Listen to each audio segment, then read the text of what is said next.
My parents started leaving me and my sister home alone when I was 13 or 14. Of course, the rule was not to let anyone know we were alone, not to let anyone in the house. One night, there was a knock at the door. I went to the door and tried to look out, but I couldn't see. I couldn't pretend we weren't there because the lights and TV were on. I opened the front door a crack, thinking that the person would be behind the screen door. But that wasn't the case. There was a man, late 20s or early 30s, standing in the doorway. I shut the door quickly and told him to get behind the screen door. He obliged, and I cracked the door. Yes, I wasn't very smart.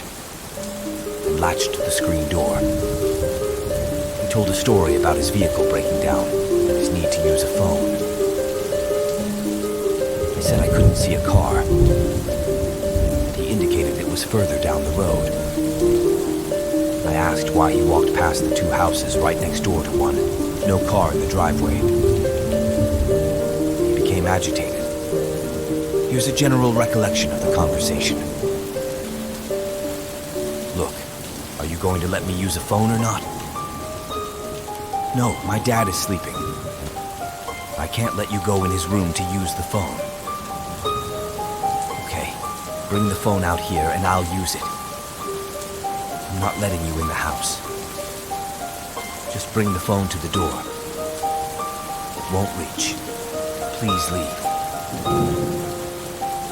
Okay. I shut the door and lock it. While my sisters and I are talking about how scary that was, the side door handle jiggles. He knocks and says, "Will it reach to this door?"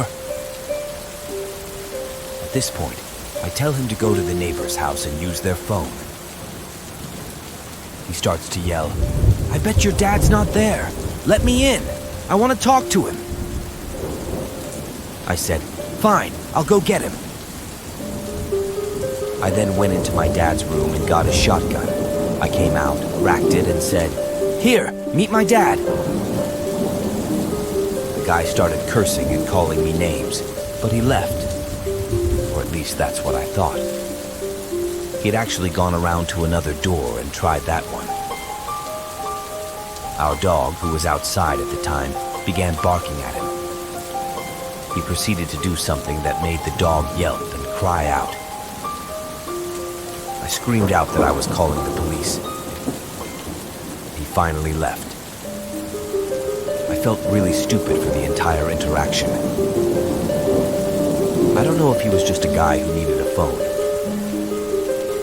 but the whole experience was creepy, and I was obviously ill-prepared for dealing with it.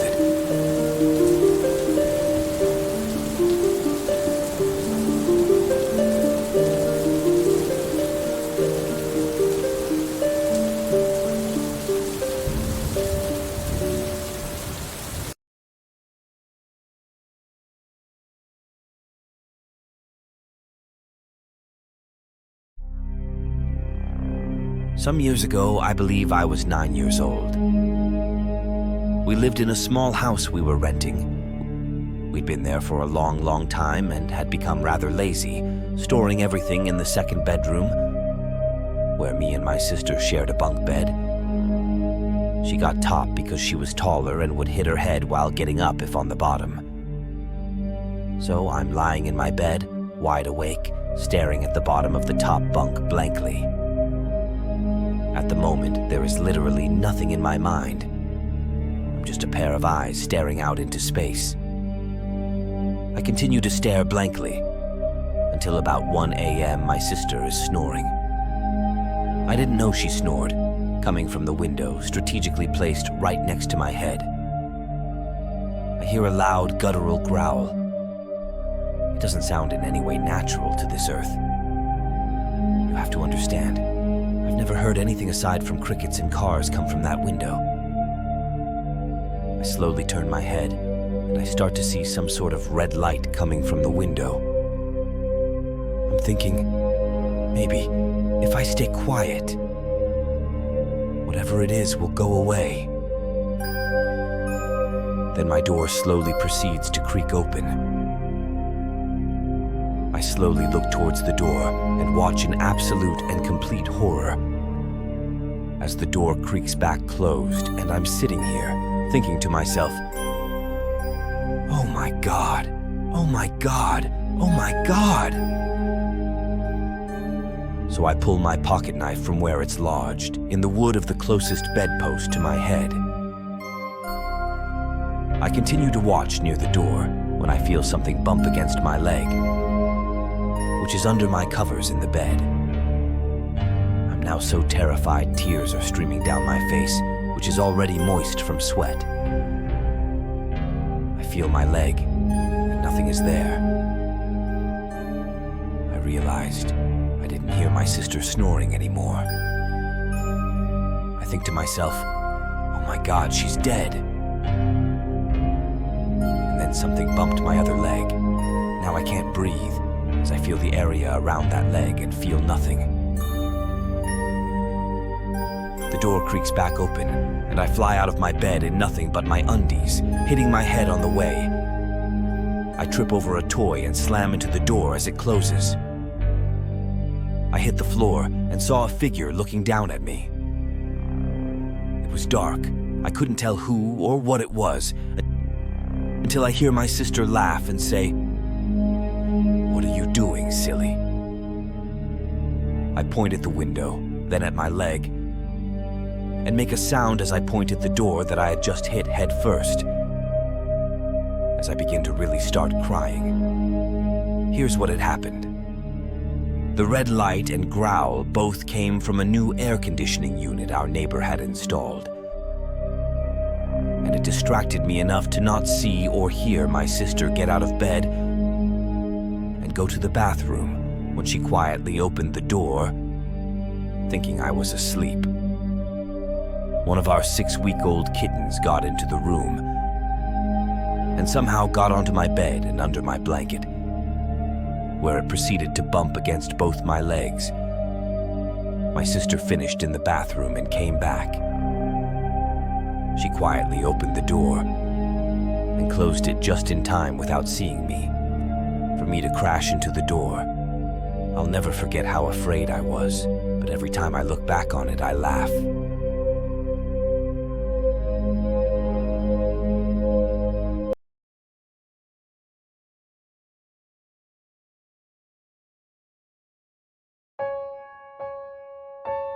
One day, alone in my apartment, I decided to order the delivery service.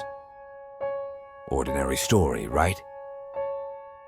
It was still utterly ordinary as the delivery arrived in the lobby, and I rode the lift down to fetch it on the basement floor. After that, I walked to the lift to return upstairs. To my delight, the lift has already opened, and a man was already in the lift, holding the door and waiting for me. I waltzed in with my food bag, smiled at him, and tapped my card on the card reader. It couldn't work. The man then asked me, "What floor?" "5th floor." "Oh, what a coincidence. I'm on the same floor." He tapped his card and pressed the button for the 5th floor, as I made a mental note to ask about my broken card at the apartment office. We rode in awkward silence for a few seconds until we heard a ding and the door opened. We walked out. I felt a very unfamiliar, unsettling sensation, but I couldn't point out what it was. Trying to shrug it off, I walked down the corridor to my unit, taking the usual turns. Turn right once, then turn left until I hit the corner. My unit wasn't there. I stood there stunned for a few seconds before I sprinted back to the lift and retraced my steps. But yes, the unit wasn't there. Then I realized something. The entire hallway was inverted. The usual left is now right, and the usual right is now left. That is the reason of my feeling wholly disturbed. This hallway This world is a mirror image of my usual world. Still not understanding what happened, I backed into a corner and tried to make sense of whatever happened, feeling incredibly terrified and unsettled. What the fuck am I experiencing? Yeah, guys, so in an utterly anticlimactic conclusion, it was because I was in the wrong tower. I wasn't used to the basement floor where I picked up my food, so I took the wrong turn and used the lift for the other tower of my twin apartment towers. That's why my card didn't work, and that's why the entire hallway was inverted. But shit, before I realized that this might be the case, that was among the most terrifying moments of my life.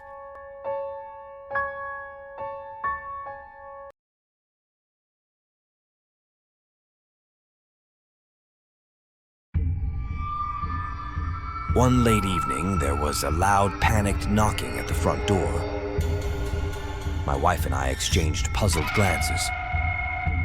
We were young, recently married, and strangers to the neighborhood. I flipped on the porch light and saw a disheveled guy about my age standing there. Some of his clothing torn, his hair a wild mess, and a small cut on his cheek. "Can I use your phone?" he gasped, his chest heaving. "Some guys are chasing me and I need to call the police." I, of course, let him in, told my wife the situation, and pointed out the phone. And then the scary part. Instead of telling the 911 operator that he was being chased, he began confessing to a double murder that had occurred in town weeks before and was still unsolved. My hair stood on end and my wife froze dead in her tracks. We stood there as he gave the address and the names of the victims and started describing his crime. As luck would have it, I had a shotgun that I had been cleaning leaning in a corner of the living room. The caller's back was turned, so I stepped to it, picked it up, and approached him. He turned, saw the gun.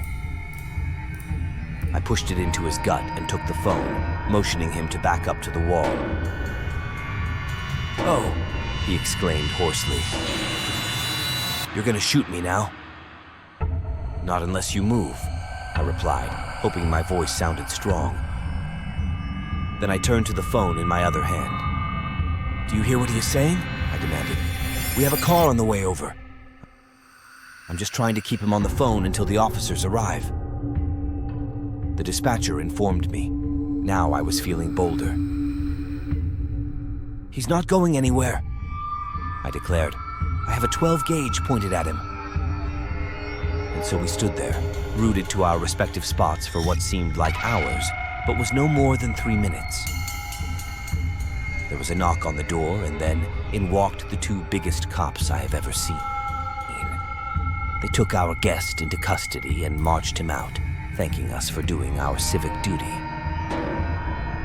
I called the next day for information and was told that he was a mental patient off his meds. His wife had been driving him to the hospital when he suddenly opened the door and rolled out of the moving car, which accounted for his appearance. And he was not the murderer. He had been institutionalized at that time. Whoa. Because although the poor crazy guy had no way of knowing, my shotgun was not even loaded.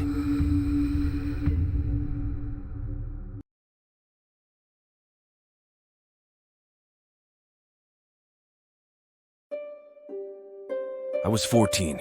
It was an average night, around 9 p.m. Me and my little cousin are at his house. I'm babysitting for the night while my mom and aunt are shopping, and my dad and uncle are at the movie theater, so we're sitting there. And I was feeling really strange. Something was wrong, but I couldn't put my finger on it. So I just kept watching TV with my cousin. The feeling wasn't going away, so I got up and walked to the back door to lock it.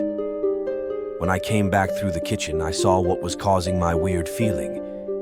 In the window, there was a very decrepit and homeless-looking man, just staring into the window, looking at my cousin.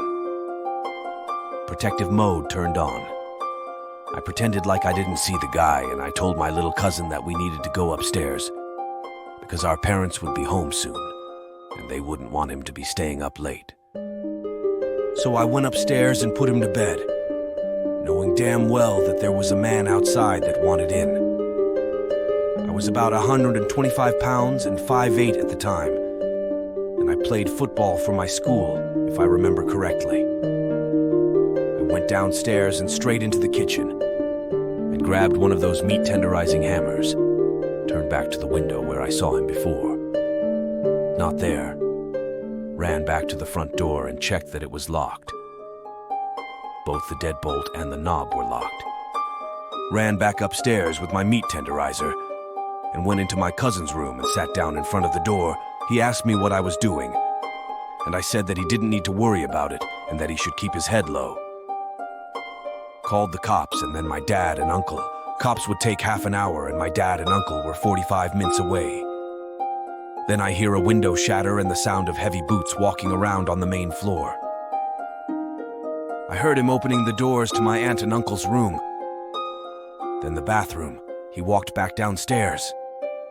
And I heard him open the door to the basement.